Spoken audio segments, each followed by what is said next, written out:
Hi guys, Martin Curry from Belief Media. Welcome to our third podcast titled A Closer Look. Hi guys, Martin Curry from Belief Media. Welcome again to A Closer Look. Domenico Bordell, my business partner, as always. How are you, Dom? Fantastic. Well, when you said again, I was thinking. Dom just said to me, we don't need to announce the podcast number, but it's the way I've always done it. You've got to remember, I've recorded over 1,000 of these. You live in podcasts. I've done a lot. And you just said we don't need to say the number, and I said, why not? And you said, well, I guess it sounds good when we get to 1,000 or 2,000 or so. We'll never get there, but it's just for really record keeping for our purposes. So if we listen back to a podcast, we know which one it was, and so on. And it means we can tell people, listen to our 12th podcast on SEO, listen to number 10 on conditional content. You know, without having to memorize the title or anything else, we just know what it is. Makes sense. I was thinking you'd do that in the podcast title anyway. Oh, you need to get over the discussions it, we go through sometimes. Well, it's just the way I've been doing it forever. I don't think it's going to change. All right, look, a closer look. This follows on from a Hello World, which was fairly extensive in terms of the time it ran for. We always knew we'd have to come back and do a second part to that. Called A Closer Look, where we knew we'd have to tackle those elements that we didn't touch on or didn't expand upon in a way that was deserving of the subject matter, and perhaps address some of the typical FAQs, I guess, we get from our clients as well. So A Closer Look is really just a little bit more of general marketing chatter, isn't it? Yeah, so we'll go a bit more into the email marketing. I especially want to talk a bit more about the social integration part of it, which I think we only mentioned in the Hello World. Yeah, I remember we ran through all the platforms, but I don't actually remember talking about it. And it is a really important module. A lot of people charge a lot of money for social media management, and there are a lot of platforms out there that do or don't do what our platform does. So we need to probably talk about those points of differentiation there, and designed once again almost. There are certain elements that are designed specifically for the mortgage industry, the finance industry. Yeah, and landing pages. We talked about it, but we didn't really go into landing pages, even the typical experience or how we differ. Didn't we? So we only mentioned it very briefly. So. Well, let's talk about then. I wouldn't mind starting on that. And just to recap, right? We talked in the first one. We talked about the sales funnel and how the typical experience in the mortgage market. This is the typical experience. There are some people that do it really, really well, but the typical experience in the mortgage market is a sales funnel, something that barely resembles a sales funnel, as opposed to a marketing funnel. Do you remember the difference between a sales funnel and a marketing funnel? Well, the marketing funnel is more of a journey. You take the client through a journey through all the different stages of it. Sales is really, you're there and you're out. You barely arrived and you're out of the It's funnel. Transactional. It's A to B. A marketing funnel takes you from A through to Z. It's very multi-layered, multi-dimensional, and it's very, very conditional. And our marketing funnel is very different in that it integrates your website experience and conditions that, so the content changes based on what people we determine people are specifically interested in. In fact, we can change it on the basis of what's in what they're clicking in an email.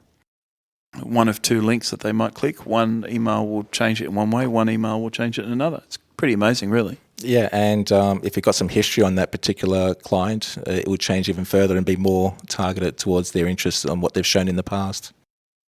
So if they've been on our website beforehand and then they've gone through and received an email and clicked on a link, but we'll get more into that. Yeah, we do call it the chameleon of the website world. And just today, I was playing with some features just today to be able to manage your website. The only thing we don't do really from within the platform itself is post creation, but we have the capacity to do that. And it's one of those things I was going to talk to you about. Do you remember when I called you this morning? You were driving back from Canberra. And I said, there's one thing I need to talk to you about. Have you got time now? I said, no, don't worry. I'll wait until you get into the office. And here we are, and I haven't spoken to you about it yet. But one of those was integrating the post-creation functions, because at the moment, I don't want people to have to log into WordPress ever. I want to be able to disable their login form on WordPress, so on their website. So all the other than broad website creation and design and things, but I'd like them to be able to manage completely from within the platform. That sounds fantastic. Yeah, we'll talk about more of that later. Yeah, we're not been recorded.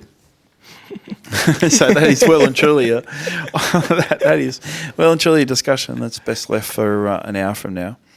All right, so the landing page. What didn't we discuss? Because I don't remember what we did not talk about. When it came I think to we just landing start from the very start. The landing page experience being there's a source that leads people to there, be it a Facebook ad or similar. They come to a landing page, which is a page on your website that you're specifically directing people to, which is just no extra information, no headers, no footers, no sidebars. It's just directly targeted on what that purpose was that they landed there for. In the case of our brokers, being finance, and then a subscription form. It's just that 3-step, and that's the typical one. That is kind of what I was referring to before as a really poor sales funnel. A funnel, by definition, is a lot in the top and a few out the bottom, right? And are always based on putting fewer in the top and getting more out the bottom. So it's a means of getting more out of less. And the experience as it exists today does not support that. In fact, the responsibility or the onus for the persuasive, which I don't like, by the way, I'm using this as a generic term to describe what's happening in the industry, but the persuasive emails that follow are generally considered to be part of that marketing funnel. But in reality, they're not. You've got this transactional sales funnel experience and then an email experience. And the email experience itself is typically horrendously poor. And part of that is by virtue of the fact that they are those persuasive and salesy emails. If you provide an education, if you provide a real high-level education in emails, mix of multimedia, PDFs, videos, and different types of other experiences, such as our Venus report, which is a client report, a bunch of details, sends them a PDF with specific charts and so on. If you provide them with that experience, your expertise will sell itself. And that's one of the comments I've heard you mention so many times, where when someone comes to your website, they're there to qualify you, not you to qualify them. And that goes more into some of the questions that some people ask on their landing pages. And the more they ask on the landing pages, the more chances someone might drop off and not provide the information, especially when you make something compulsory that doesn't need to be. Yeah, and you block them. We don't see nearly as much of that as we once did. We took the finance marketing industry to task maybe about a year ago or so, a year and a half ago, and basically said, stop doing it. You know, if brokers are silly enough to invest in some of these other products out there, we want them to have, we don't care that they're not, one of our clients or not, but we want them to have an experience that's actually going to return them something. And we saw these marketing or sales funnels that were just so poorly curated. And they're not funnels. A transactional linear A to B experience is not a marketing funnel. And I wish people would stop assigning that term to something that is really poor quality. So we're talking about landing pages. By the way, how do we create landing pages on our system, on our platform? We like to keep things simple and automated as much as possible. So in our case, we call them a landing panel. And you select the form, you select the lead magnet, and you submit it. Why do we call them a landing panel? It's kind of like I'm quizzing you here, aren't I? Yeah. With the landing page, usually people think of a page as being the whole page. We believe very much the website needs to provide an opportunity on every part of every page. So every page on your website should have the opportunity to provide a conversion. And the reason we call it a panel is because we can place it on any page in the website. The panel as opposed to a landing page, really the difference is the panel is just two elements, which is just the lead magnet and the subscription form. Generally, that's it. And usually the text above and below the subscription panel, right? And the text above and below the lead magnet as well. So you have four elements of text and then 2 objects. One object being the subscription form, another being the lead magnet. But you don't have all that stuff above, below. You don't have the disclaimer. You don't have all those other elements that typically are associated with a 2-column landing page. And you can have, by the way, like our system designs landing panels, right? Naked landing panels. It's difficult to do this without doing an actual demonstration, but I will say this, right? The pages are created in about 5 seconds. From a select menu, you select a form, and from a select menu, you select a lead magnet, and then you hit submit.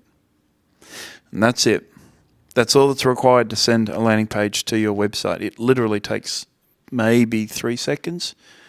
It takes a little bit longer to create them as you're writing in all that text and everything else, but these panels and different parts of the form can be recycled and used over and over. So, super simple to create. Right? We don't want people, we give them the option of involving themselves in the creation of a page, and we provide them a builder by way of Elementor. It's a plugin we provide you with the website we give you for free. It has Elementor plugin associated with it, which is a page building plugin, and the only one that we use, the only one that we recommend. And it's actually quite exceptional. There are some videos of ours on YouTube and perhaps our website where it demonstrates the effectiveness, or at least we demonstrate the effectiveness of using that plugin to build certain elements within your website, and it's super great. So if you're on a landing page, you can add to that landing page if you want to, once the details are sent to your page. We say why. Anything you add, any element you add above that which is absolutely required diminishes upon conversions. So that landing page should be naked, absolutely naked. Do we put in a footer? Yes, but it's an abbreviated footer. Do we put in a header? No, not normally. We might have the logo, top left. We like ours at the top. If you look at our website, there's a big phone number on the right-hand side, and that with the mobile responsiveness that centers to the page. So the top of the page then becomes 1300 Belief, I think. That provides a phone number for people to click to call us, because again, that's the primary motivation of a landing page, is to call us. Especially in case of a broker, if you've got someone coming through and all they want to do is contact you because they need a loan, it might be urgent, you've got to give them that opportunity to just ring you on the spot. Yeah, one of the fields in the landing page generation panel that we have, I think, is just a phone number, and it adds a button there by default, a big white button by default. I forget exactly how that works. It's been that long since I've actually looked at it that I actually forget where it is and whether it's on the left and right and all that sort of silly stuff. And I'll go through tonight and just look over it once more to refresh my memory. And I should know because I built it. But it was a long time ago. We've been using the same system. Actually, this same landing page format we've been using for 7 or 8 years. Like, it's been a long time. And it's because it works really well. It converts better than any other experience on the market. Of course, we did talk about what happens when you submit the form and all that sort of stuff in the previous podcast, didn't we? All the automation that potentially applies. That's what I can't remember. I don't think we went into enough detail of that. The first and second email and how important they are. Right. So, I was looking at talking about it in this podcast a bit more. All right. Well, I'll start. You finish. Okay, we all know that once somebody subscribes to something, they will be subscribed to some sort of email sequence. Okay? Now, we can have 5 lead magnets on our website and a lead magnet or a relationship offer is something that we're giving in exchange for a name and email. We talk about it as being a sale. It is a sale. It's just the currency is different. You're using an email, and that's what's being used for the trade, right? So it is a sale. So you're selling them a lead magnet, right? But you can have 5 lead magnets or relationship offers associated with first home buyers, right? Each of those relationship offers, each of those lead magnets has a different download link, has a different type of copy or type of style, a type of text that's associated with the first email and so on. We don't see this in the marketing space. We see the same generic email being sent to everyone. Here's your link. And in fact, most people don't have more than one relationship offer for a first home buyer, which is absurd once again because you need to split test that the same way you split test anything else. Relentlessly split test, and you don't split once. It's like dividing cells. You just keep on splitting it over and over and over again because every time you split it, one part of that split is always going to perform better than the other. It may be an incremental improvement, but it's an improvement nonetheless. You might change the copy, you might change the font size, you might change the text, you might change anything. You might change the image used for the lead magnet itself. But one side, if you've got a suitable sample size of subscribers, will always elevate and present itself as the better option, won't it? You're a statistician, you should know that. Yeah, and you tune it from there, as you said. Yeah. So, and by the way, you only ever split test one variable. If you split test the headline and the image, and there's an improvement, we don't know where to assign the improvement. We don't know what to what's the word I'm looking for? Statistician, man. We don't know what is responsible for the improvement. Thank you. Yeah. For that reason, we'll split test the headline in isolation and get an improvement, then split test the image in isolation and perform the same mechanism over and over and over and over and over again. You can split test more than two panels at the same time, but it does become complex because you've always got one panel, which is the control, and then you've got three variables, and you always need a suitable size of participants in that audience in order to establish which performs better than any other. And that's a problem because our system does support unlimited splits. You can split test 500 landing pages if you want. And you'll just get lost. You'll just get lost. We don't want that occurring. Split test two at a time. Split test two at a time, guys. Yeah, and it automatically choose which one's winning and make that the primary one over time until you introduce another split. The system will identify it. Won't actually change it for them at this stage because that's handled at the Facebook level or the primary advertising level, handles at the Google level, the Facebook level, and so on. So at this stage, we provide notification. Oh no, you're talking about the web page itself. The web page, the forms, the form. No, you're talking about the email experience. So when we split test the email experiences, we well and truly, if one's performing vastly better than any other, we cut off one split and just divert or revert back to the one that is performing the best. Now we know that isn't always ideal as well. We're just playing averages. You can have two political candidates. One of them might be down by 50,000 votes. Right, so 70% way through the election, you go, oh, he's got no chance of winning. But by the time they've counted 90% of the votes, this clown is, up here. So stats aren't always a reliable indicator. It's always better to have really solid copy and solid headlines and everything before you launch a campaign, and just hope that the variance in that might be, or the benefit that might be gained from having a split test isn't huge. Okay, we were talking about the email before we went off on that. I was saying, sorry to cut you off there, mate, but yeah, we might have two lead magnets or three lead magnets associated with the one email subscription, right? So in every one of those cases, it has to have its own email associated with it. Now, the second email is, again, God's gift to marketers because the first and second email are usually those two that are opened at a rate higher than any other, right? So the first and second email have to be amazing. And you don't want to go off topic the way we do every time we talk to each other. You want to keep on point. So the first email must address the lead magnet specifically. Here is your lead magnet, download it. The second email is basically a follow-up from the business manager or the owner or the mortgage broker or whoever, and it follows up. Excuse, it's been a long day, so excuse my stutter and this and that and everything else. But the second email follows up on the first email, introduces you as a business owner, and then introduces the email sequence, the email education program, not the email autoresponder program, not the follow-up and all that sort of stuff, but the email education program that will follow. So you have all these potential you've got a stack of potential entry points to an email sequence, and after 2 emails, they diverge into the starting point of the email sequence. And the way we accomplish that is via the form. So when you create a form, a subscription form, which is very specific in nature, it's always going to subscribe someone to a specific list. It's always going to action certain things in a certain way. And we'll come to talk about those actually.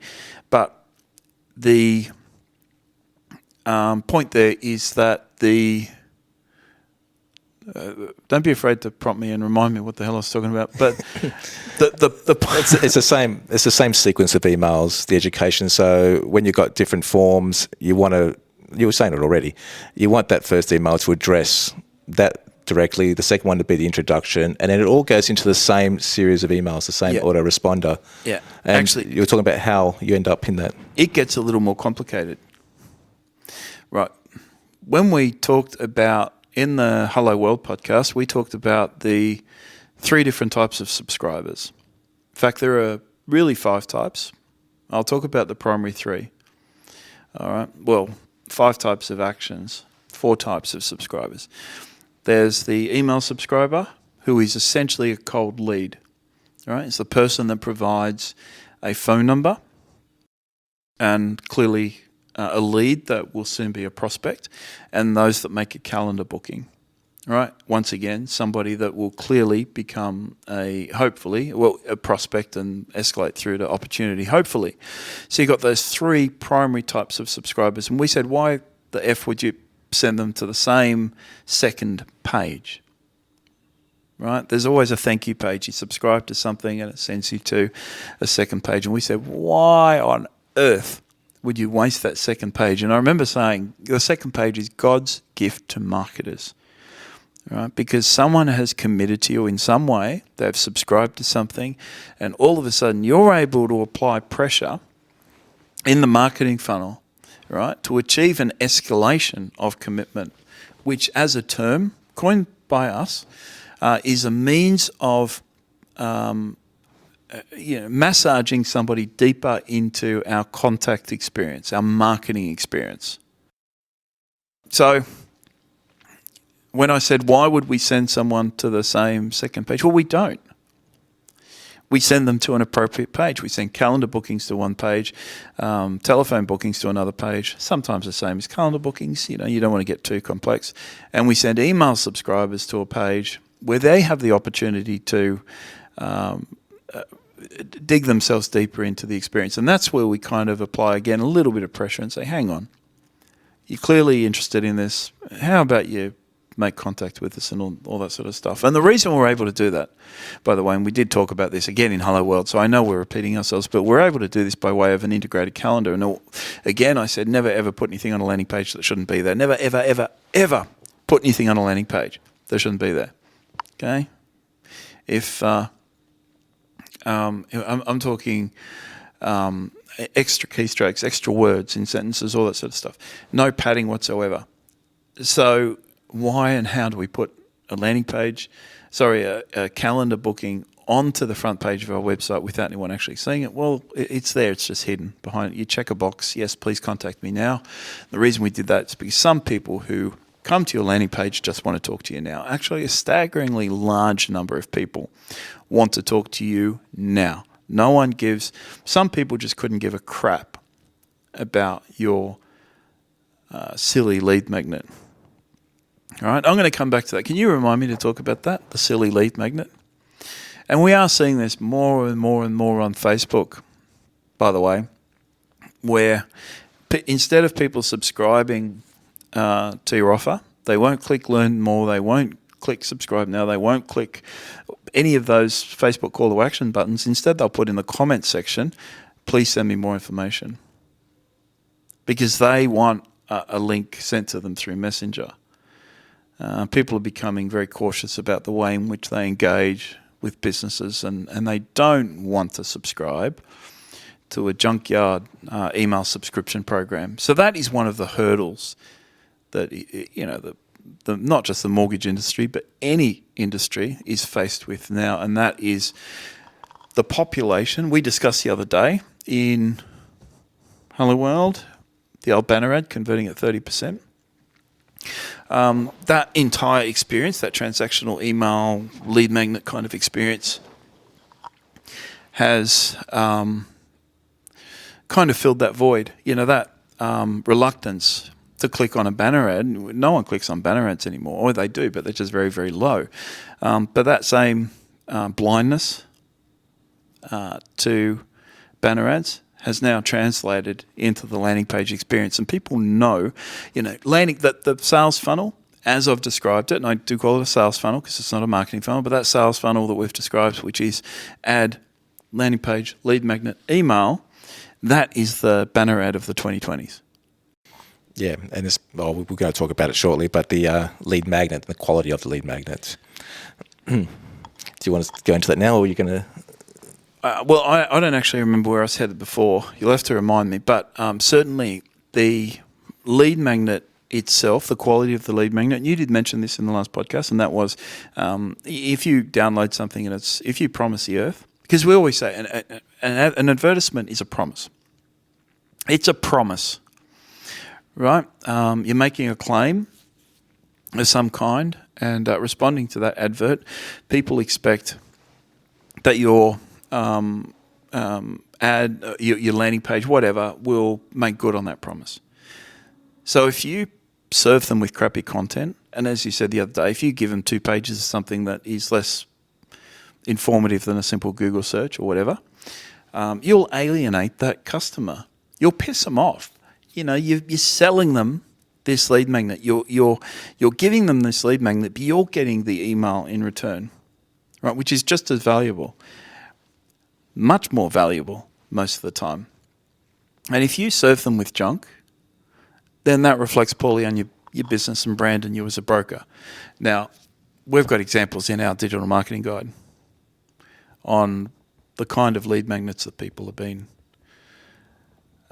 providing the industry, and it's disgusting. There's little wonder that the marketplace is just becoming blind to the whole experience.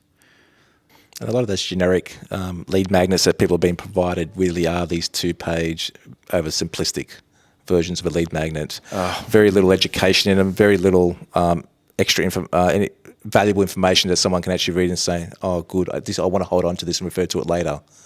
Yeah. If they read a lead magnet and they delete it, then you haven't done your job properly. When they read that lead magnet, they will want to hold on to it, then you know you've done it right. Yeah, unfortunately,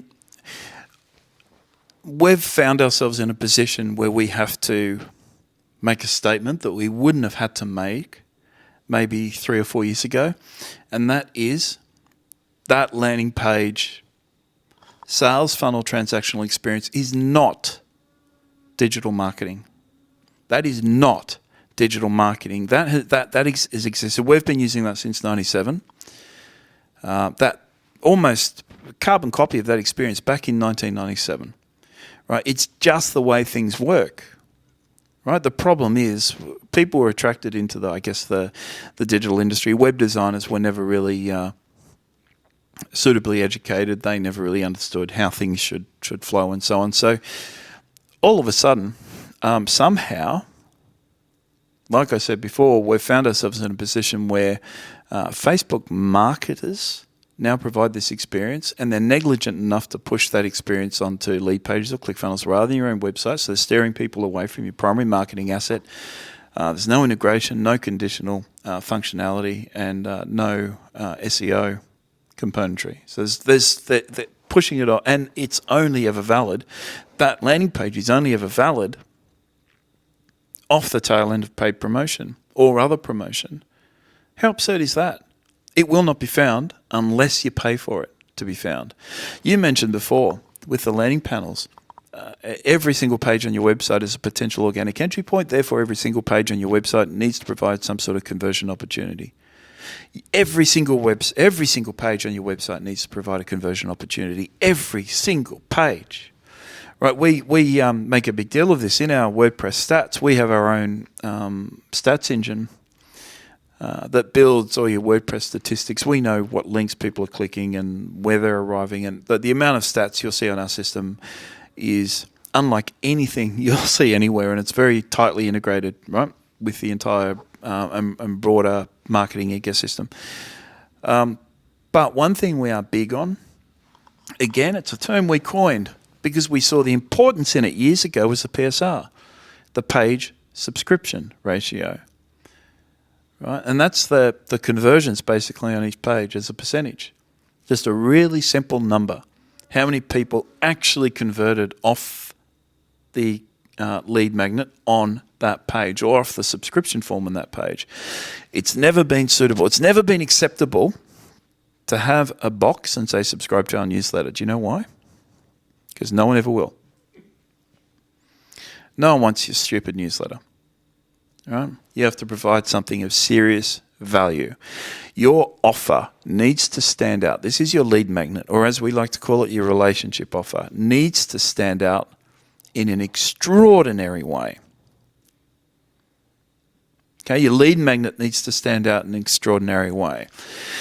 Now, we talked about, in one of these podcasts quite recently, I don't remember which one, but there was an experiment conducted maybe 20 years ago, Grand Central Station in Washington. Joshua Bell, who's a world-class violinist.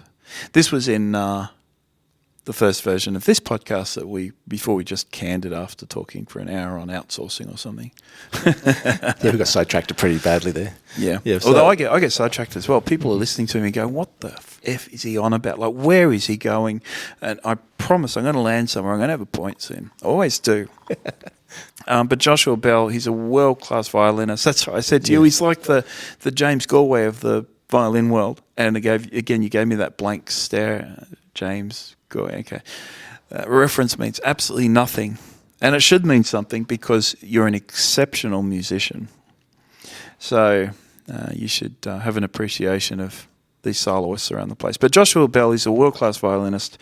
He was at Grand Central, I think, in Washington, playing a Stradivarius, which is a $5 million violin. It's an extraordinary sound.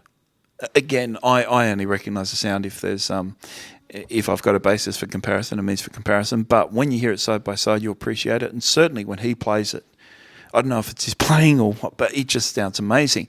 He was playing this in peak hour, this station, and no one stopped, or very few people stopped. So that was the... And that same night, he was actually had a packed out and sold out concert where people were paying over $100 for a seat. Yeah. That particular example, I don't really, really like it because you can't put anything in the way of rushed commuters. You can't expect them to stop for anything. It was just in a marketing sense, like obviously on different marketing platforms and advertising platforms, we go to great lengths to deliver a product to the right people at the right time. Right. There was no indication whatsoever in that subway that they were the right people, and it certainly wasn't the right time. But it's a good example of where if someone's not looking and they're not ready for something, they're not going to notice it. So I think that was also one of the points of it. Unless someone's attention is looking for it and they're observant, they're not going to notice, no matter how good someone is, they're still just going to walk straight past it. Their focus is somewhere else. They're going to be completely blind to it. And there would have been people who walked past him and would have recognised him had they not been thinking or so focused on what there was at that particular moment as they walked past. I like to think that we would have stopped. Had we been there? Depending on what piece he was playing. Yeah. Yeah, he's a classical musician, so it would have been something you would recognise. And the interesting thing there is children stopped, little kids stopped. They appreciate it because they don't have those same mind viruses. They're also observing the kids are taking in everything. They're fascinated with everything that's going on, and music especially. Again, this is a story I've told before, and the video is on our website. But when I was a mortgage broker, we used to have Wayne Pearce come in and give talks to people that were looking at home loans and things like that. 250 people in a room. Wayne Pearce used to be he used to be the second speaker after the mortgage presentation. Now, Wayne Pearce was the captain of the Australian Rugby League team, the New South Wales Blues, and Balmain Tigers for a number of years. And he also captained all those groups. He went on to create Wayne Pearce Advantage. He gives this story, or he tells this story about going to a car yard to pick up or test drive a Toyota Yaris for his daughter, never having seen a Toyota Yaris before. He drove home and saw half a dozen. That story is on our website. The Wayne Pearce tells it. He's quite good. And he talks about the reticular activators in the brain. They kind of tickle your sensory perception. So you're not aware of something until you know it exists. And I always say that's why our manual is extraordinary, because it introduces people to 300 concepts they did not know exist. So all of a sudden their mind's open to different ideas and they'll see things differently. Certainly, in terms of the lead magnet, if I sort of pull the reins on where I was going with that and just bring us back to the lead magnet, you can offer the most extraordinary and valuable lead magnet ever, and if it's the wrong place at the wrong time, wrong audience, whatever, it will be ignored. Now, a good example is our relationship offer. Our guide, our 570-page guide or whatever it is a lead magnet. It is a guide that offers genuine value. We know people will download it and get a certain degree of success or measure of success from having used it or read it, regardless of whether they enlist our services or not. But some people just skip over it. Now, part of that reason is because they are so used to the finance marketing industry giving them junk, sharing them junk. We're another lead generation company in the finance space. And that's how they'll see us. Right? They don't appreciate the value. They don't know that we did 2.3 billion in September and October of 2019. They don't know in the end of 2015 when we introduced 340 million into a single business in 3 months. They don't know that we're consistently returning sort of up to $1.2 billion every single month, or at least our clients are, but we're supporting them. They don't know these numbers. So they'll ignore it. We don't broadcast them either until that point in time, but yeah. We rarely mention numbers and digits. I in Hello World, I listened back to it and said Saturn returns 340, 500 million or whatever it was every year. And I thought, no. It's between sort of 320 and 500 million every single month. Aggregated. It is the most successful program out there in the mortgage market. And those that are using it don't talk about it. It was one of those protected by our NDA. And now it's been opened up to the market and it's in our book. You disclosed it in there. Yeah, just stuff like our Saturn program now is in that book. And again, it's because we didn't want people to steal our stuff and take credit for it. That's happened 100 times over the years. People steal our stuff, and then you can always see on our website, if we write something on our website, 2 weeks later, you'll see the industry start talking about it. You'll see it in a couple of emails that are sent out to broking groups from... Yeah, we should have taken a snapshot of that. That was hilarious. I always do. Yeah, I always do. You've got the snapshots? Yeah. One day when I write my... when I write maybe the... Life of a Marketeer. Maybe the definitive marketing guide, where at that point where I just destroy people. I don't know. Look, it's at some point I will disclose it, but it's a bit cruel now. At this point in time, it's a bit cruel. So where were we headed with that? That was the email sequence. That's where we started. Yeah, when landing pages went into email sequence. By the way, here's a question for you. And first of all, that offer, right? That offer, and I do say it can be a lead magnet in terms of a PDF document. It can be a webinar.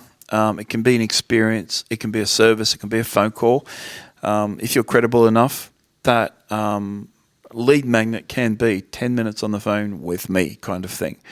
It doesn't work with most mortgage brokers. A lot of them like to paint themselves as celebrity brokers and whatever else, but they're not. They just look like goofballs. More often than not, it's a webinar or a video. Again, the webinars I've seen out in the industry are probably the worst of any industry in Australia. Like every single industry in Australia does better webinars than the finance industry. Like if we rank them from 1 being the best to 100 being the worst, finance industry will be in the bottom 3. And that's, again, because the representation is just really poor. By virtue of the material that's disseminated to these guys, I got a PDF sent to me some time ago by a guy and said, this is the transcript. I got the video, I just have to read this. And it was the most... it was comedic. It was that bad that and non-compliant. And I thought, no, this is why. And look, mortgage brokers are time poor. The Royal Commission, the nature of the industry, everything is, the banks themselves are placing enormous expectations upon them. So they're just time poor. They're struggling to the time it takes to get through a single deal now has exploded. So they're having to work harder for what is essentially less. At least those that haven't employed sensible business practices, good SOPs and sensible automation and a good marketing back end are working more for what is less. You're going to fall asleep again. I was going to yawn, not fall asleep. Last podcast, he fell asleep. That was you. Yeah, I did too. Fell asleep during recording a podcast. It's awesome, isn't it? But that lead magnet can be anything, and it has to be super duper high quality. It has to be fantastic, and it has to have real, tangible value. Give people crap, and that is how they will perceive your business. Give people crap, and that is how they will perceive your business. And to help with that, we've put a few white-labelled lead magnets into the system, which people can use as a basis or actually use themselves. I mentioned white label, which they're in there, they're not branded, so the system will actually superimpose onto the document the company's name, logo, and it becomes a fully owned document by the person using that system. And this is at a push of a button and the version control. So at least we give them, it's a good starting point. There's examples there that you can use them you can use them themselves or use them as a starting basis to create your own. The library's pretty empty at the moment, but it will be filled up. I think there's about 10 or 12 documents in there at the moment. I don't know, but they will be filled up over time. And like you said, press of a button adds your own logo, sticks it into your own document library, and then that PDF or whatever it is becomes available as a download on your website. You can track those, all sorts of things, because it's an integrated system. You need a download manager and you need version control. Right, so if you upload a document and then replace it later on, say 3 months later with something newer, you need to keep that older document. Our system takes care of that. Our system creates version records. So we're always aware of, we've always got a copy of older documents if we ever need to refer back to them. And it's fantastic because that's one less thing you have to worry about. If you've got the system looking after it for you, and that's what you want. You want to be able to concentrate on doing the work that's going to bring in the income, not worried about the admin side of the business too much. Yeah. There's so much to talk about. Look, is there any specific part of that general kind of marketing experience? Because we've done a lot of... Part of the reason we're introducing a lot of these concepts is because in the fourth podcast we do, which is the one after this, isn't it? Yes. You're talking rescue? The one we recorded this morning. The rescue package, yeah. The one that comes after this does introduce a rescue package where we introduce an opportunity for people that have previously engaged in these products. And that's why we like these other products in the market. And that's why we like to sometimes draw that comparison of how things are and what they perhaps should be. But is there anything specifically you think we should talk about in terms of that marketing funnel experience? Not the marketing funnel. I think we've been between the two podcasts. How about the lead magnet? I'll tell you something about the lead magnet. All right, because it's important to understand that business is, we talk about this with our relationship-based programs. We've got a number of relationship programs. Edge as a post-settlement program. It's used to develop brand advocates, referrers, and also introducers and partners. More so the former, so it's more consumer-facing, but it's designed to edge people through into a program where they're provided with suitable support after a loan is settled. Now, it's a really fantastic system. Okay, it's generated billions and billions of volume. We see the volume pass through our systems every day. We know it works, and we know it works really, really well. That's one of our relationship-based models. We've got models for existing clients, Pluto, a database clearing program, which is Jupiter, which we've run numerous times on behalf of other brokers. And we still do. As recently as a week ago, we were doing that. Even less than a week ago, we were doing that. And then there's Saturn, which is the most significant relationship-based model you'll ever introduce into your business. And it will return, potentially, if you engage with that straight away, it returns 6 figures so quickly. 7 figures, I should say. $100 million in volume in the mortgage industry is one of those things that people gravitate towards because it's a bias. We talked the other day about the 4-minute mile. Again, I'm sidetracking, but I'm going to talk about the 4-minute mile. I forget who it was that broke that 4-minute mile record. But until that point in time, it was kind of like, if you drive your car at 15 miles an hour, your body's going to explode. People didn't know what we were capable of, so they put these arbitrary limits on things. You can't travel faster than the speed of sound. You can't do this, you can't do that. And it's always impossible until somebody does it. And that's what happened with the 4-minute mile. And it's only when somebody does something or they prove that it is possible that others tend to follow. Now, it was only a year after that 3 people broke the 4-minute mile in a single race. Right? And it just increases in frequency the more you go beyond that point, yeah. It increases in frequency. In breaking the So one of the things I hate in the industry, absolutely despise, is the concept of, people talk about, 10x, which is a whole heap of shit, right? If you've got a $300 million business and, we're not going to 10x it. You're not going to make $3 billion, all right? You just, not as a sole broker. You're not going to do it in 12 months. You might do it in 10 years, 5 years, who knows? Maybe 3, 5 years. I hate the concept of arbitrary limits, like, we'll get you to $100 million a year. Right, we'll get you to 120, 100. Yeah, they're arbitrary numbers based on what people perceive to be kind of this hard limit. Now, we do have that limit ourselves based on our experience. We say $140 million is about as good as you're going to get before you need some sort of staffing. Right, $140 million as a sole broker. You still have your weekends off and everything else. If you manage yourself efficiently, you shouldn't be working 18 hours a day, 7 days a week, which is what I see. We've got one broker, and I'll tell the story in a minute. Have I told this story before about the... Melbourne? No. No, I might tell it in a minute. Oh, no, that's how we got onto the rant last time. Yeah, no, that's how we got it, onto the rant. But that podcast won't make its way into the public space. So... these limits I just don't like. But it's getting to $140 million here in volume is not nearly as challenging as you might seem. And it's slowly becoming quite normal to do $100 million in volume. All right, people are starting to see it's completely possible and entirely plausible that you can manage that as a sole trader and so on. And business volumes are increasing. I've always said... the worst thing, I mentioned this the other day, places like, mortgage brokers hang out in Facebook groups, places like Finance and Copy, which is the scourge of the Facebook discussion world. They hang out in, they go to professional development days. Who do they hang out with? Other mortgage brokers. They go to aggregator development days. They go to all these things that are populated with other mortgage brokers that carry with them the same biases and prejudices and ingrained, hard-coded limitations.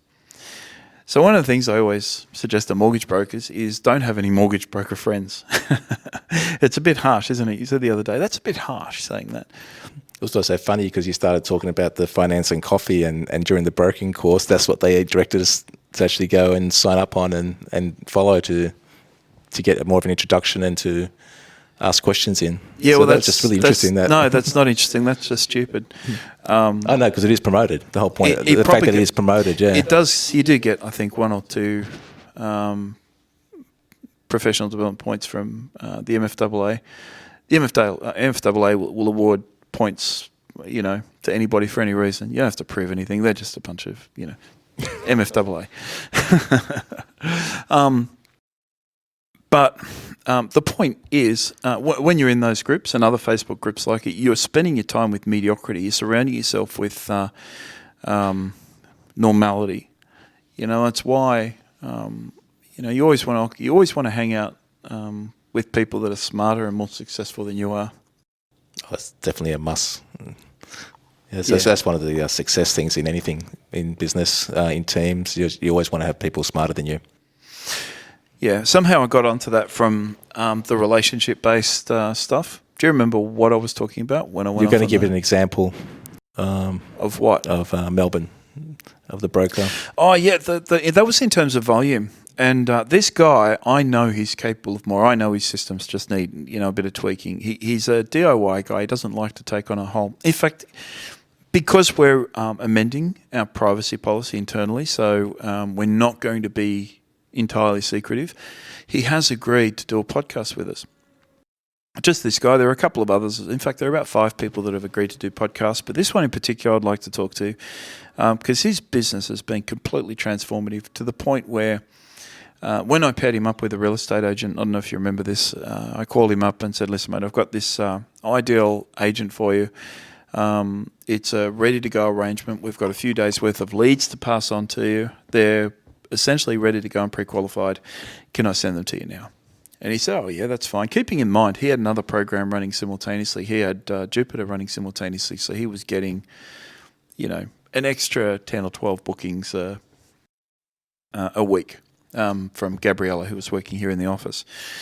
And he said, yeah, that's fine. He said, how many leads are you going to send me? And I said, to start off with, it's about 70. And again, he laughed and laughed and laughed. And I said, I didn't know it was funny. I'm thinking 70 leads isn't that funny.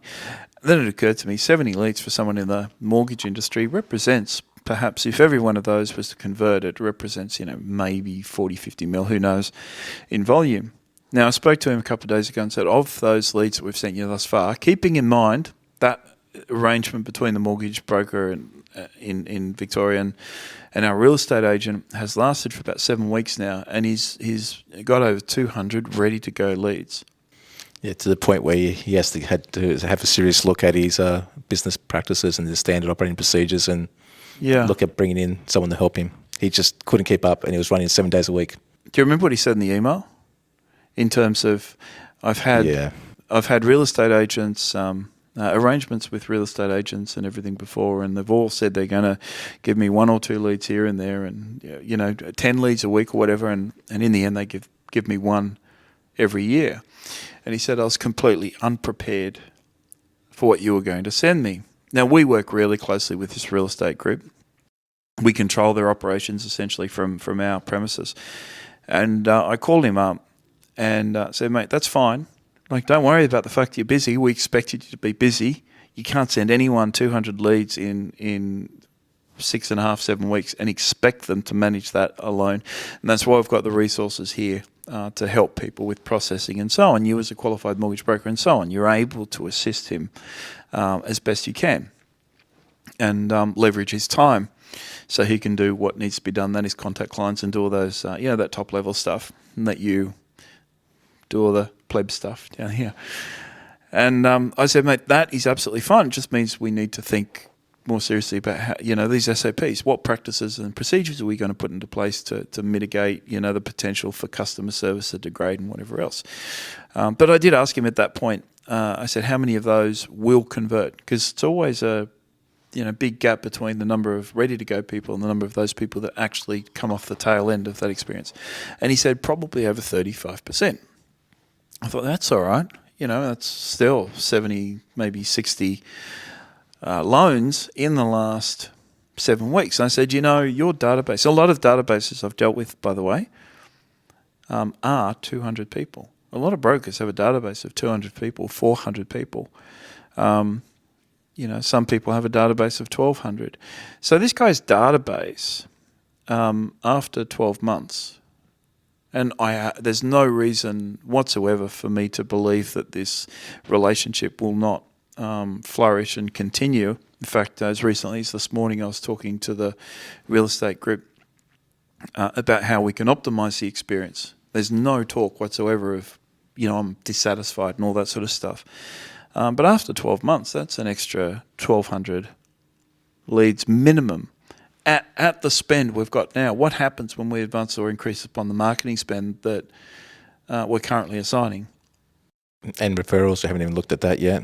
The so referral this is network- only ramping up. It's only going to increase. Yeah. I told this guy, because we are specifically going to do introduce some models to his business and some programs. He's going to have one of the biggest brokerages in Sydney, moving on from what was one of the, was in the bottom of the bell curve. But he's going to have one of the biggest, did I say Sydney? Yeah, in Melbourne. the country. No, in the country. In the country. It doesn't take much to have one of the biggest mortgage brokerages in Australia. You don't have to work very hard. I know I was referring to the fact he's from Melbourne. So, Yeah. He's in Victoria, but he'll have one of the biggest in the country. Yep. So that was an interesting phone call. And I as soon as I had that phone call, I did say to him, mate, we're doing this podcast. Can we get you on? Just have a chat. Because the way he's very articulate in the way he talks about his experience and what he thought was possible. He's one of those guys that has taken advantage of the fact that he's been open up to all these different opportunities, and he's doing so well, just extraordinarily well. He's well and truly on his way to being one of the most successful brokers in the country right now. And he was talking to you about how grateful he was that he actually had met you. Yeah. Everyone's always grateful, with the exception of 2 people in the company's history. You're always going to find someone. You're not going to ask me about the other 2, are they? Some people just aren't cut out. And this is, look, I know there was someone. Oh, sorry to interrupt you there, but I do know there was one person who was unhappy, but he never provided us with a mailing customer list. He's the one person in Western Sydney. I had such high hopes for him because we're not that far from him, and I thought I'm gonna turn this guy into the biggest broker in the country. I said, because he's local, it gives me time to work with him in video and everything else. The first thing he said, did some video. So, I don't like video. Okay, and I did the video for him. I was the face of his business. He's never once used those videos, never once promoted his Facebook page. The YouTube page where all the videos are located. He's asked him 42 times for his customer list so I can send an RB emails and newsletters and all that sort of stuff. Didn't provide it. Some people just aren't cut out for perhaps a relationship-based business. Yeah, and look, we can't help someone who doesn't want to help themselves. No, God, no. And we've talked about that beforehand. Anyone coming to us for help really needs to come with the mindset that they want to grow their business and they're ready to grow their business. Yeah. Yeah. Although that said, our system here is that, see, the problem, not that it was a problem, but our former growth program, which was extremely successful, it is the program that we used to build some of the most successful brokerages in this country over the last, I say 5 or 6 years, but really it's been, the basics or the foundation upon our growth program was the same stuff we introduced 23 years ago. So, anyway, but what was I saying? The basis for our growth program, it did require stuff of people. And I used to place an expectation upon everybody on day 2. I used to say, record me a video with your mobile phone and send it to OneDrive or Google Drive or something for me, or send it directly to our company server. I'd say, just record me a video, 30 seconds, and talk about any topic you want. Right, not that I would ever use it. The point was I wanted to see how, well, first of all, how they presented on video, because that was a big part of our previous program. And remind me to talk about it in a few seconds video. But second, because I needed to assess their commitment. In that first 3 or 4 days, sometimes I'd say to people, listen, if you're not going to engage, maybe you should put it on hold and come back in 3 or 4 months when you have the time. Because people come to us more often than not when they've got lots of time, right?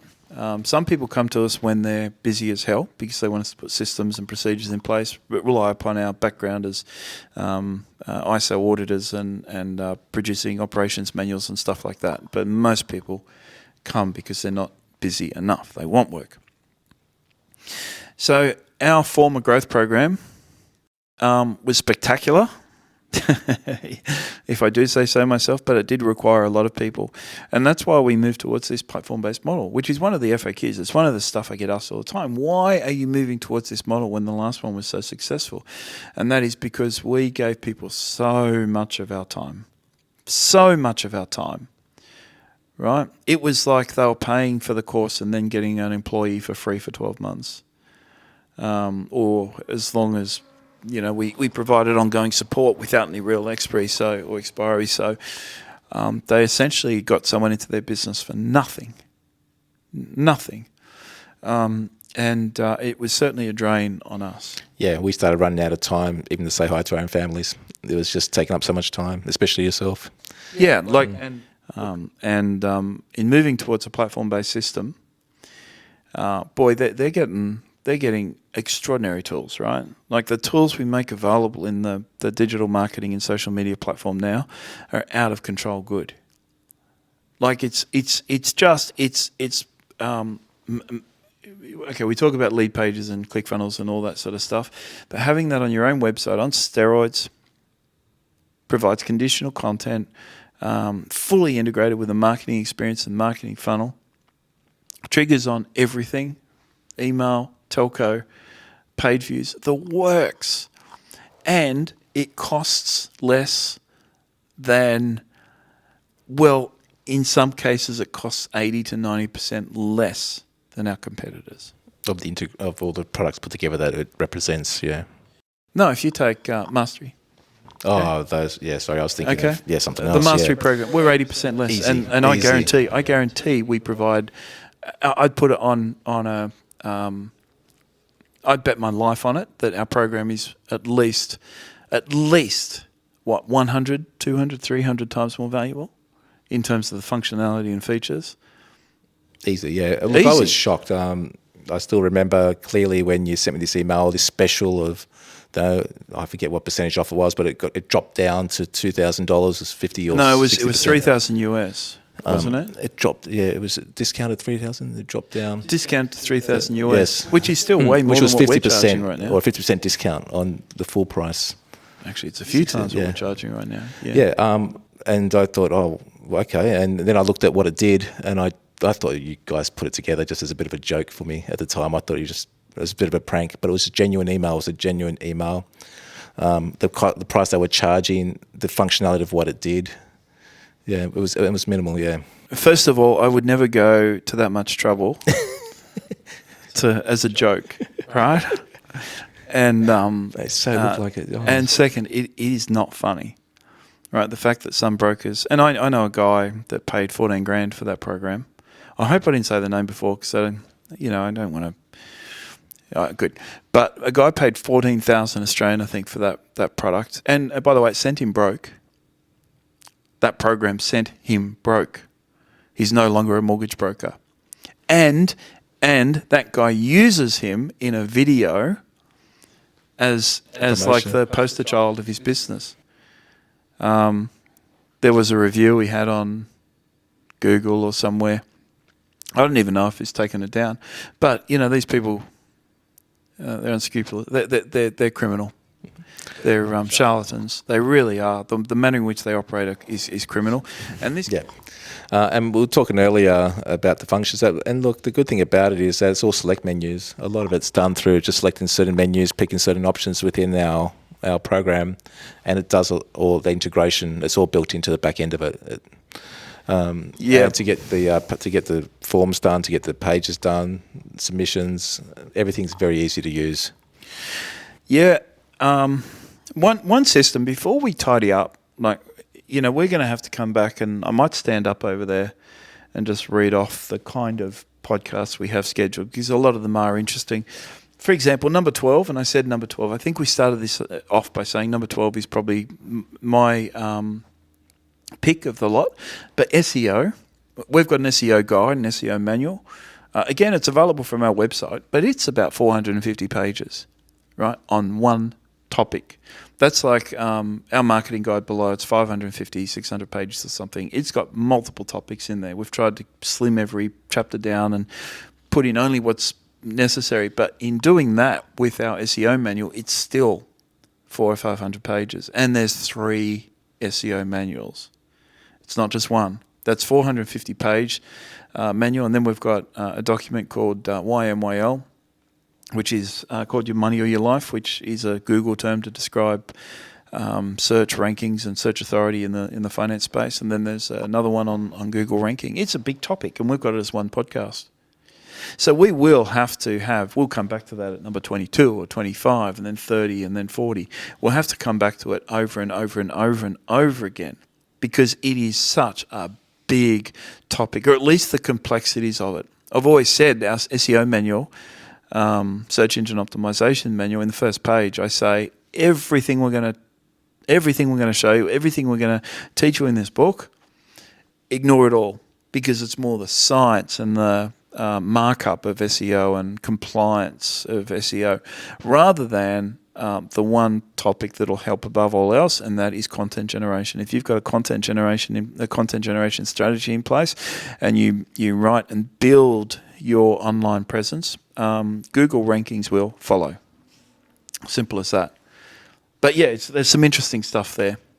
And a lot of them may need multiple podcasts. This is, like I said, this one and our first one, Hello World, they're really just chats so we can just sort of introduce ourselves to people. We don't want to get bogged down in the science of what our platform does. We just want to talk generally about the features.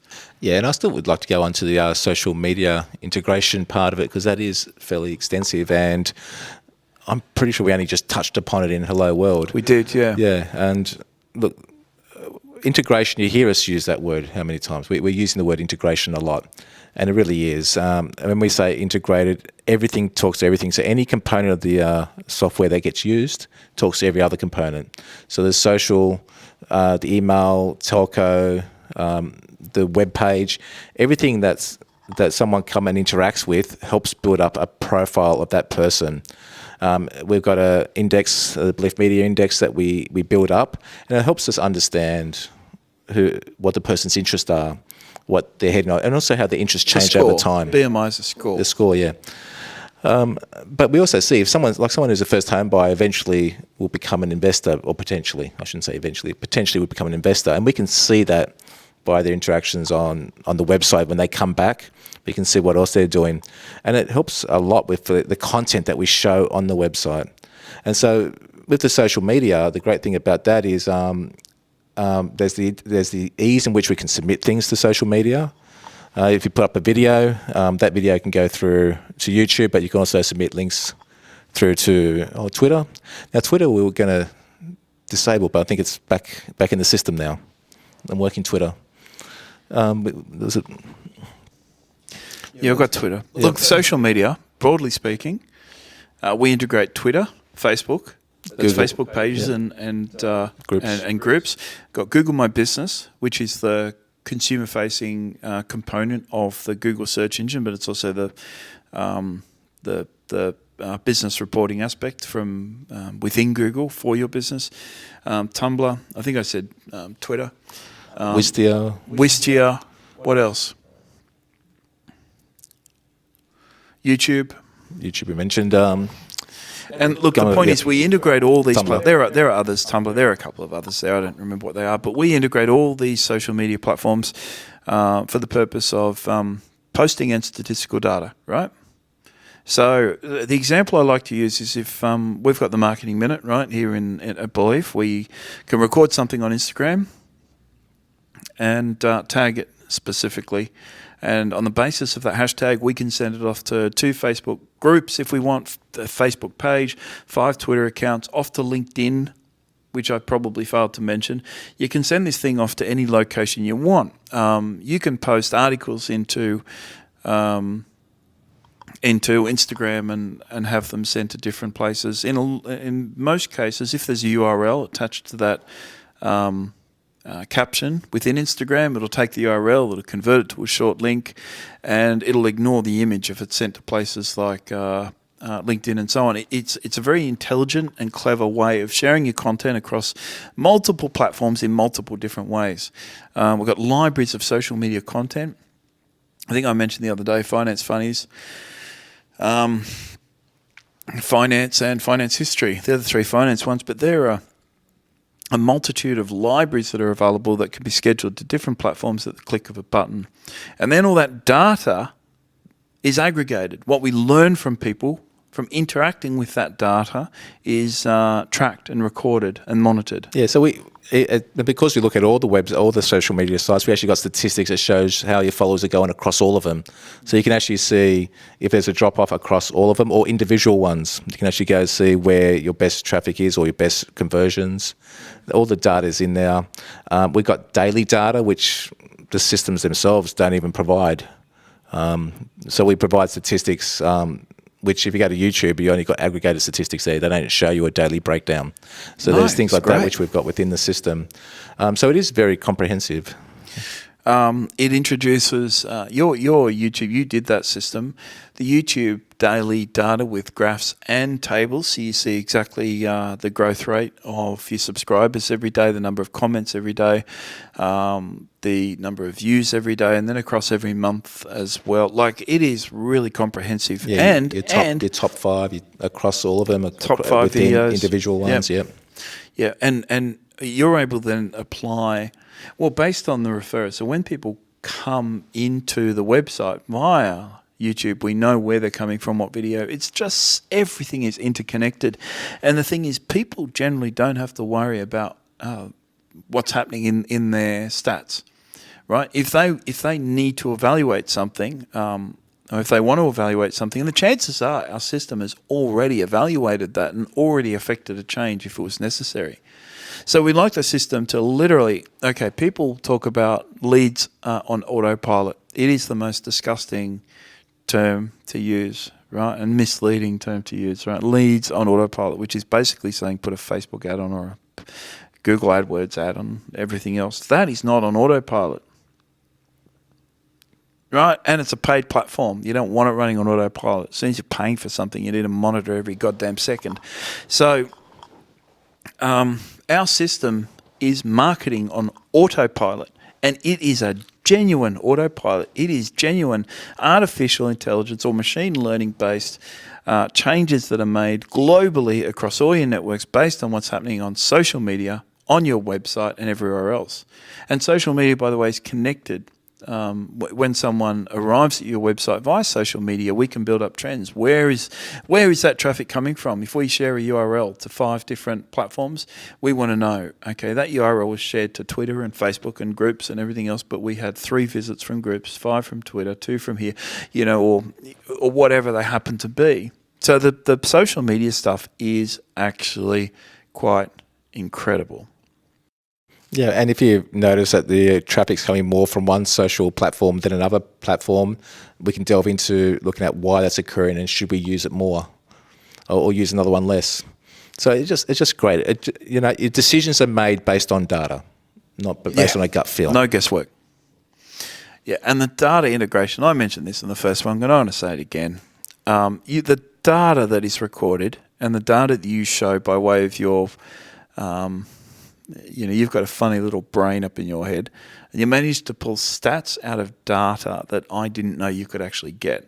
I'm seeing stuff. I saw stuff for the first time, back at the beginning of this year. I saw stuff for the very first time I'd never seen before.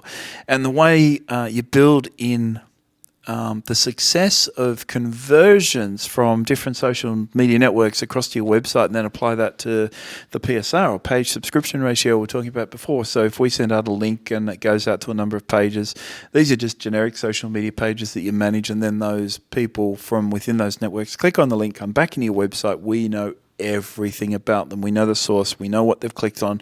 We know what platform generates better than any other. It's just all this data. Now, to a user, that's kind of pointless, right? They didn't know what that data meant yesterday, and they probably it won't have a big impact on their life if they know what it means tomorrow, right? But for our system to be able to ingest that and crunch all the little numbers up, and then achieve a result, actually do something with it and say, okay, this platform works better than that platform. These, if you come from Twitter, it helps to have this lead magnet on this page because it converts better, and all those sorts of decisions are made for you. And it's just amazing. Of course, that is like the higher end of our platform experience. All the tools are there, but no one will use it within the first 3 months. No one, because no one's going to have I think maybe they will.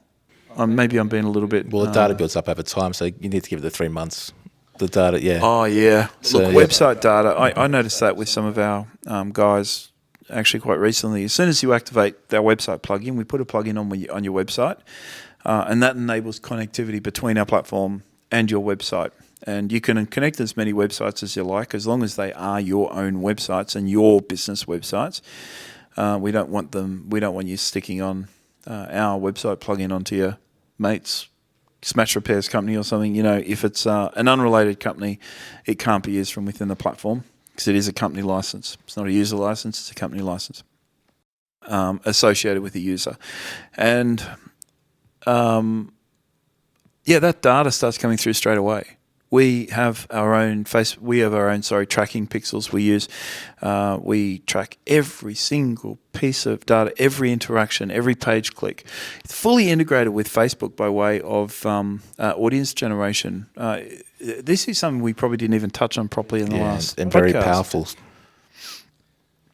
Yeah, Facebook audiences are built up based on people viewing pages.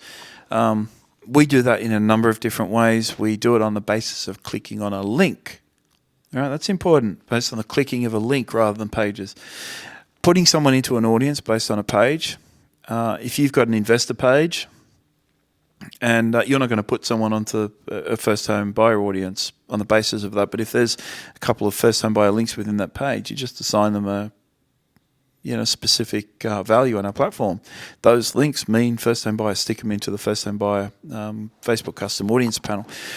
That doesn't mean much if you're not familiar with Facebook, but our Facebook experience, oh my God, it is so much more powerful than the generic garden variety pedestrian BS experience that is being promoted to the industry as that that experience. So it's really, really cool. And I can't speak highly enough of the way in which you've managed to pull meaningful data out of what is seemingly insignificant. So you've done an amazing job there. And Facebook gives us a fair bit of data to work with, and so we've been able to put in some fantastic statistics on the Facebook ads at the different levels that the ads are provided there.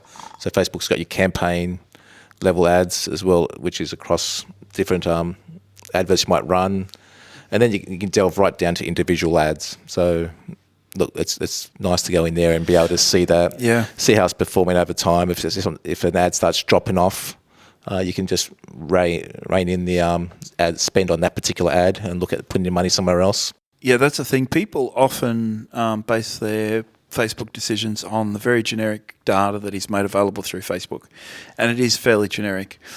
We have access to more data than they make available on the consumer-facing components of their business settings. And you kind of need that data, and you need to be able to see it visually.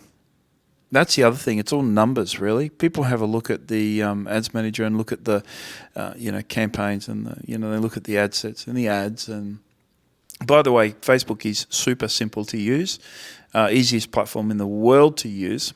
So don't get lost in what I'm saying, because it really does take about 1 or 2 minutes to learn how to use Facebook.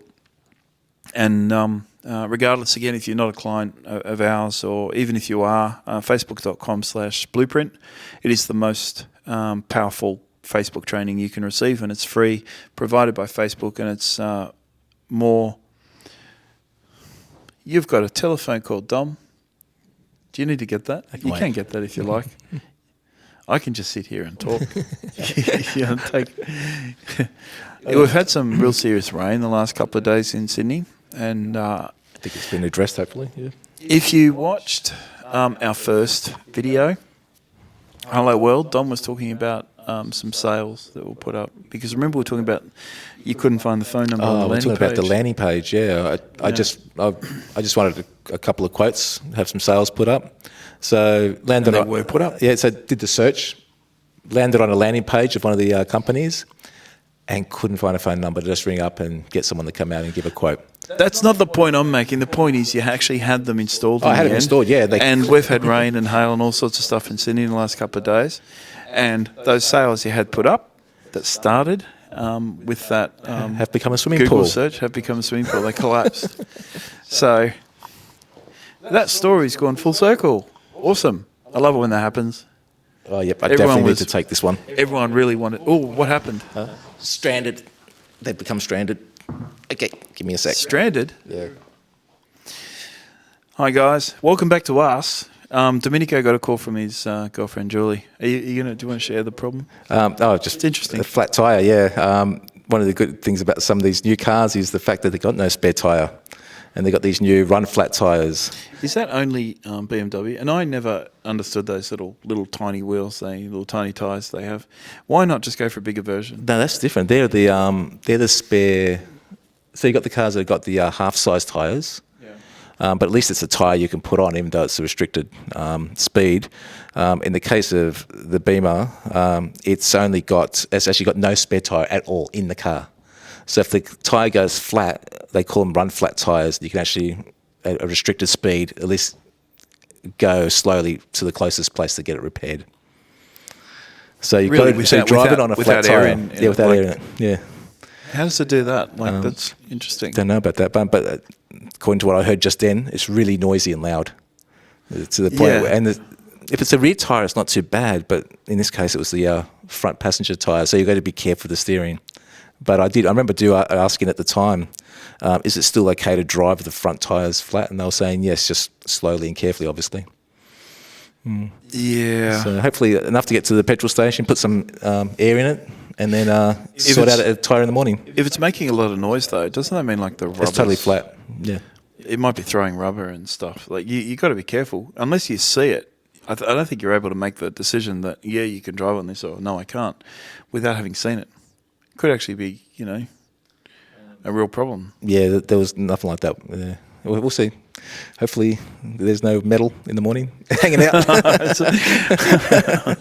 Yeah, we'll finish up here and you can shoot off anyhow. So, I guess look, this was interesting in terms of just presenting another kind of dimension, another view to. And there's my phone.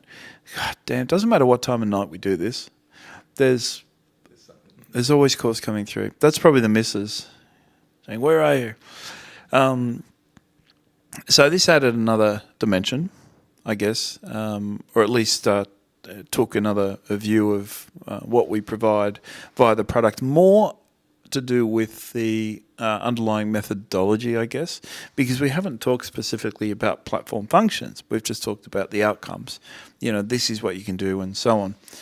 But we have to be very clear that the digital marketing social media platform we have built performs virtually every function that people would expect it to perform and more.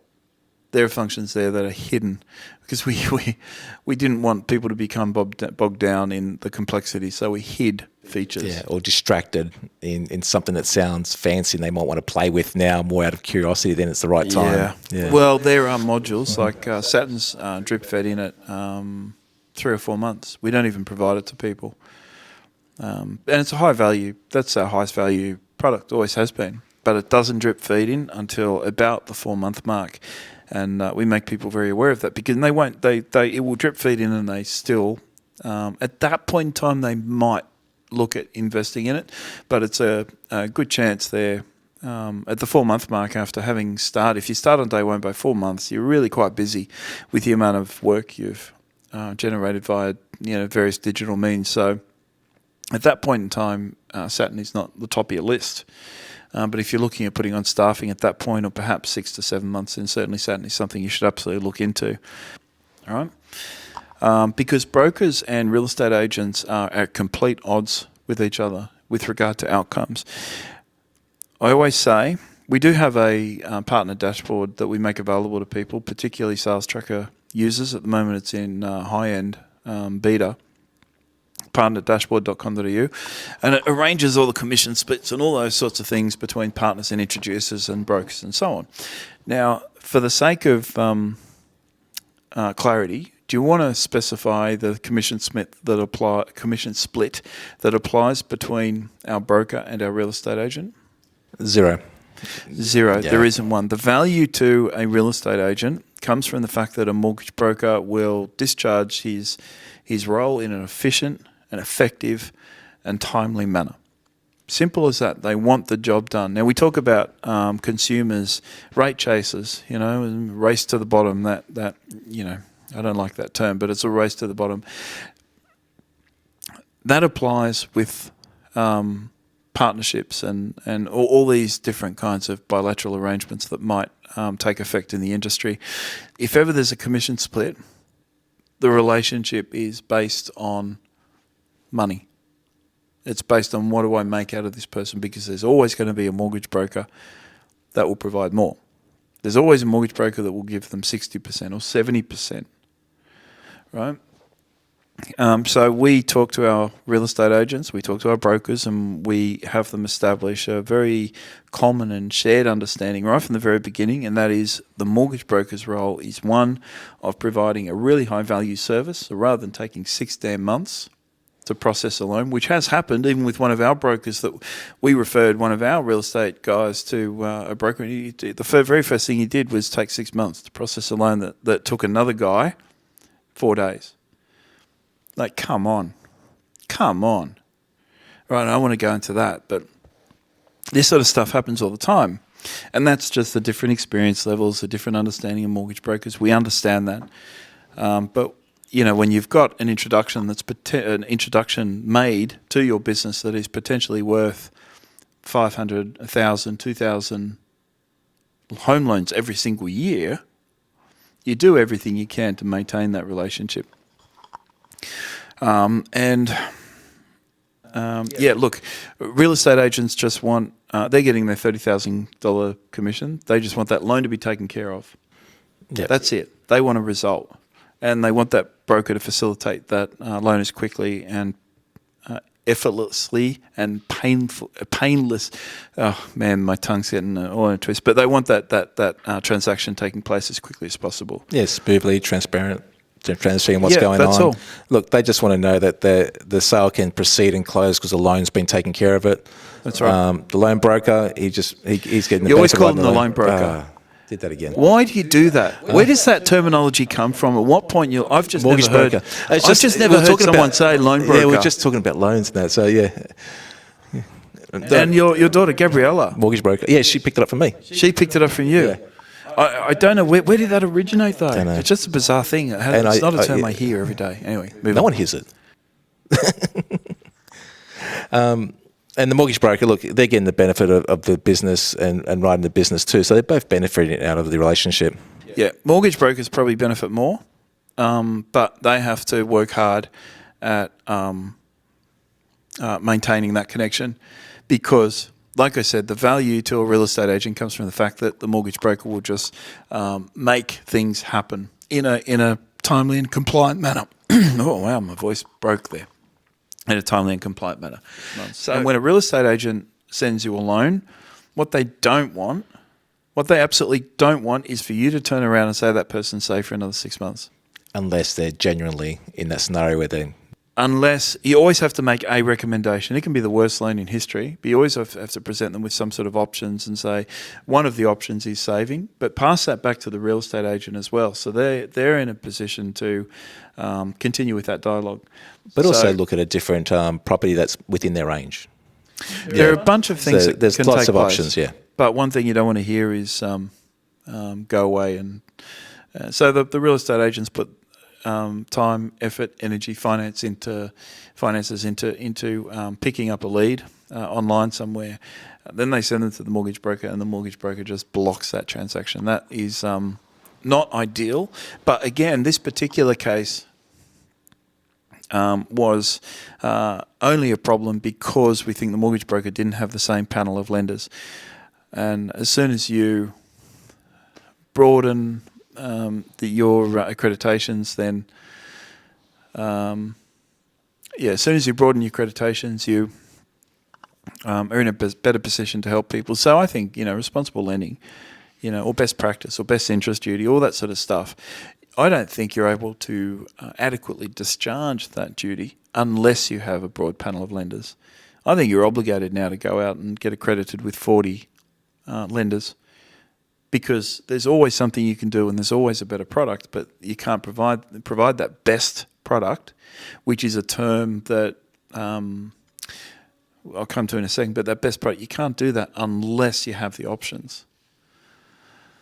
And by the way, in the mortgage space, it's just a little point, but you can't say access to over 40 lenders and hundreds of products if you're accredited with 4 lenders. Right? If you're accredited with 4 lenders, you can say we've got a choice of 4 lenders, and that's that. And very few people are accredited with 40.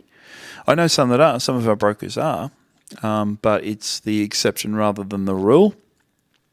And BEST, I know the MFAA are suggesting that mortgage brokers use BEST in their literature now to describe their service. We will get you the best loan, the best service, the best this, the best that. And this is post-Royal Commission, or at least post-legislation that imposes this best interest duty upon people, because they're saying now if the best interest is the best loan, it is the best interest rate, it is the best product, and so on. Legally, in the marketing space, though, you cannot say that. You cannot say best anything, because there is always better. It's just a point worth mentioning. So, okay, guys, we're giving you another really broad overview and another introduction to some of our systems. We've expanded upon some of the features we talked about in the previous podcast. I am extremely tongue-tied today. I don't know what's happened to me, but I'm just ready to. I've had enough. So, I guess, is there anything else specifically you wanted to address? If not, we should direct people to 1300-BELIEF if they want to call us. 1300-235-433. That's our telephone number, 1300-235-433, or our website at www.beliefmedia.com.au. And we do like taking inquiries from anybody at any time, regardless of whether or not they're interested in our services or not. If people are going to make decisions in the marketing spaces, we want those decisions to be well informed, and we don't want you acting upon bad information or bad advice. So if you call us, we will give you some guidance regardless of who you are, and we'll assist you with your journey as best we can. So again, 1300-BELIEF, 1300-235-433. Until next time, thank you very much. Goodbye. Goodbye.